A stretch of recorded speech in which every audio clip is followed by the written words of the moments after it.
Lo que define a una potencia mundial es una serie de elementos, los más importantes siendo riqueza económica y el tamaño de su población. Pero otro elemento muy importante son las influencias y relaciones internacionales. Los Estados Unidos, desde el fin de la Segunda Guerra Mundial, surgió como una superpotencia. Era la economía más grande del mundo y con la industria más avanzada. Pero también era el país que tenía más influencia y relaciones en el mundo, mucho más que la Unión Soviética. Y durante la Guerra Fría, los Estados Unidos y la Unión Soviética hicieron lo imposible para extender su influencia en otros países. En América Latina, los Estados Unidos aseguró alianzas al eliminar a los gobiernos socialistas usando la fuerza, con una excepción siendo Cuba. Pero desde que cayó la Unión Soviética en la década de los 90, los Estados Unidos ha estado poco a poco dejando de enfocarse en sus relaciones internacionales. Y si volvemos al año 2021, los Estados Unidos actualmente se está enfocando más en sus problemas internos que en buscarse aliados, lo cual ha causado que poco a poco vaya perdiendo sus relaciones en América Latina. Esto le está abriendo la puerta a una nueva potencia, la China. La China es la fábrica del mundo. Absolutamente todos los productos electrónicos, tecnológicos, juguetes y hasta medicina se producen en la China. Para poder producir todo este tipo de productos, la China tiene que importar miles de millones de toneladas de materias primas como el petróleo, hierro, algodón y metales preciosos. Para poder hacer eso, la China tiene que forjar alianzas muy importantes con países exportadores de estas materias primas. Y en las últimas décadas, el nuevo aliado de América Latina poco a poco se está volviendo la China. América Latina es una de las regiones más ricas del mundo en cuanto a recursos naturales. Desde los granos de soya brasileños, a la carne argentina, el cobre chileno, el café colombiano, el petróleo venezolano y los metales preciosos del Perú, todos estos se exportan al mundo. Antes se exportaban con prioridad a los Estados Unidos para satisfacer su demanda, pero en las últimas décadas la China ha surgido como el importador más grande de estos productos para seguir siendo la fábrica del mundo. En esta imagen, ustedes van a poder ver cómo la China le quitó el puesto número 1 a los Estados Unidos en cuanto al comercio internacional gracias a esta estrategia. Poco a poco, los chinos fueron expandiendo su influencia en todo el mundo. No obstante, esta dominancia pudo haber sido mucho más rápida, en especial en América Latina. La única traba que tenía la China era el legado de la influencia de los Estados Unidos sobre los gobiernos latinos. Volviendo a la época después de la Segunda Guerra Mundial, como mencionábamos, los Estados Unidos se volvió el país más poderoso del mundo y representaba la libertad y el capitalismo. Ellos hicieron todo lo posible para tener alianzas estratégicas en Europa, América Latina y Japón. Mientras que al otro lado de la moneda teníamos a la Unión Soviética que representaba el socialismo y el comunismo. Ellos estaban aliados con la China y luego otros países más pequeños como por ejemplo Cuba y Vietnam. Pues durante esta rivalidad en la Guerra Fría, la China tenía una posición irregular en las Naciones Unidas. Existían dos Chinas. La República de la China, la cual conocemos hoy en día como Taiwán, y la República Popular de la China, la cual es la China socialista y continental que conocemos hoy bajo Xi Jinping. La República de la China es una economía capitalista y democrática que siempre ha estado aliada con los Estados Unidos. Ellos se autoproclamaban como el gobierno legítimo de toda la China, es decir, de la isla de Taiwán más la China continental. Mientras que al otro lado tenemos a la República Popular de la China, que tiene dominio sobre la China continental y también reclama ser el gobierno legítimo de Taiwán. Esto causó una división política que todavía la vemos hoy. Como la República de la China, o Taiwán, estaba aliada a los Estados Unidos, todos los otros países aliados con los Estados Unidos solamente reconocían a Taiwán en las Naciones Unidas. Mientras que los países que eran aliados con la Unión Soviética reconocían a la República Popular de la China y rechazaban el gobierno de Taiwán. Y aunque en la década de los 70 los Estados Unidos y la China abrieron diálogos y relaciones, la mayoría de los países latinoamericanos se mantenían firmemente bajo la influencia de los Estados Unidos.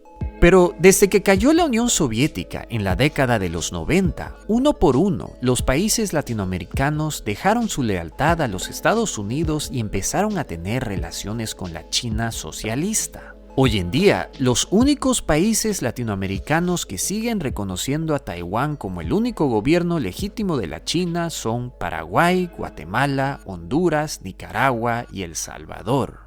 No obstante, no fue fácil convencer a los gobiernos latinoamericanos que dejen su lealtad a los Estados Unidos y que tengan relaciones comerciales con la China. La China tuvo que seducir a los gobiernos de estos países para que se abran, ya que sus políticos eran peones de los Estados Unidos y seguían sus órdenes por décadas. No fue una tarea simple y lo tuvieron que hacer con ofertas que nadie puede rechazar. Latinoamérica está creciendo a pasos agigantados y la gran mayoría de los países tienen una población joven en comparación a Europa y los Estados Unidos. Con tanto crecimiento, esto significa una alta demanda por proyectos de infraestructura como puertos marítimos, ferrocarriles, autopistas, plantas energéticas y antenas de Internet de alta velocidad. Pues estos proyectos cuestan cientos de millones de dólares. La manera como los gobiernos normalmente financian estos proyectos es al combinar el capital público, donaciones de otros países y capital de inversores extranjeros. Pero es aquí que tenemos un problema. Lamentablemente, los inversores privados normalmente ofrecen financiamiento para estos proyectos con deudas caras, justificando que son de alto riesgo, ya que los países latinos están en desarrollo y tienen gobiernos de poca confianza. Y es ahí donde entra la China. La China tiene dos beneficios. Tienen mucho dinero y también son expertos en infraestructura. Ellos han llegado a convertir su país de un país pobre a un país rico en menos de 30 años. Y gracias a esta ética laboral y sus exportaciones, ellos tienen muchísimos dólares a su disposición. Por lo tanto, la China, para poder seducir a nuestros políticos en Latinoamérica, empezó a ofrecer créditos para proyectos de infraestructura. Créditos a un interés muy bajo que no podían conseguir en otro lugar. Un arma muy poderosa. Aquí, en este gráfico, van a poder ver cuánto dinero ha estado prestando la China a gobiernos extranjeros en las últimas décadas. Estos gobiernos normalmente se encuentran en países en desarrollo y, como podrán ver, estos montos se han disparado, especialmente desde el año 2010. Los chinos se dieron cuenta que al dar este tipo de préstamos, ellos luego podían ganarse la lealtad de los gobiernos y, como consecuencia, de los ciudadanos de ese país.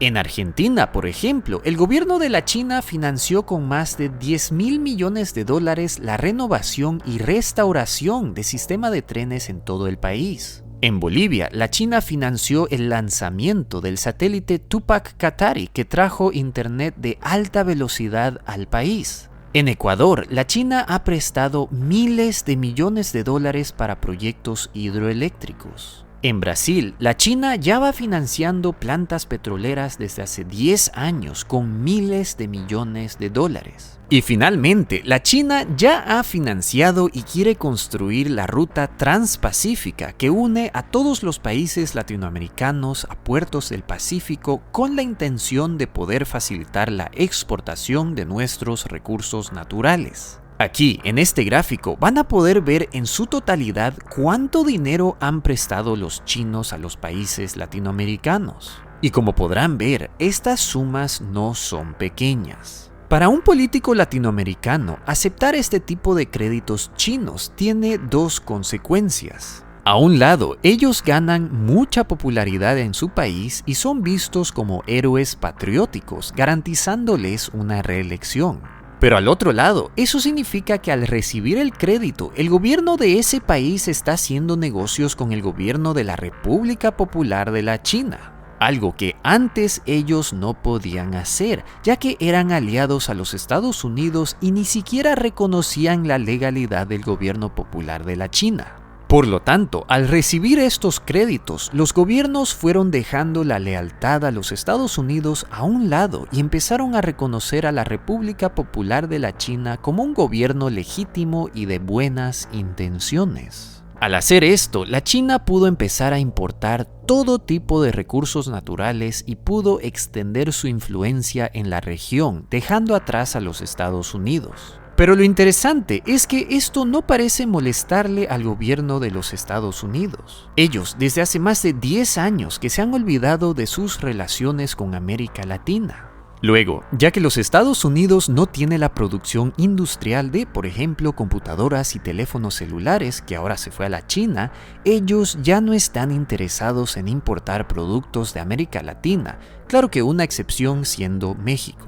Por lo tanto, hace sentido que los países latinoamericanos le den la bienvenida a la China y pongan a un lado su relación tóxica con los Estados Unidos. Es decir, la China nos da créditos con intereses bajos sin importarles el riesgo. Y ya que estos créditos se usan mayormente para proyectos de infraestructura, pues matamos dos pájaros de un tiro, ya que podemos usar esta nueva infraestructura para poder exportar nuestros recursos naturales a la China a gran escala. Y ojo, esta exportación no significa que le estamos regalando los recursos naturales a los chinos. Ellos nos pagan como Dios manda. Esta es verdaderamente una oferta que no se puede rechazar, ¿no es cierto? Pues lamentablemente, como todo en la vida, no hay tal cosa como un almuerzo gratis.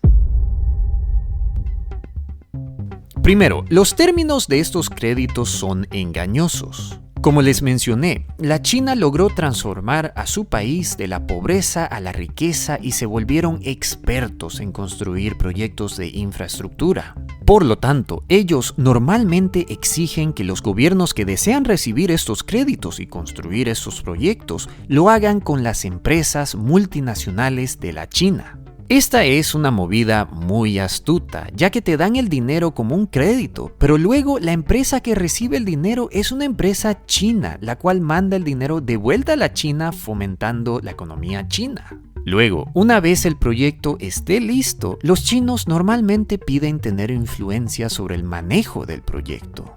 Es decir, nuevamente, ellos traen a sus empresas gestionadoras para seguir ganando dinero, pero también para poder saber exactamente qué está pasando en ese país. Si los chinos te construyeron una antena de internet de alta velocidad, pues te aseguro que el gobierno está vigilando exactamente qué tipo de información entra y sale del país. Así que ya se pueden imaginar cuánta influencia tiene la China sobre estos gobiernos una vez reciben el crédito. Y ya que el gobierno recipiente del crédito le dio la patada a los Estados Unidos, pues no hay nadie quien los ayude en caso que la China decida abusarse.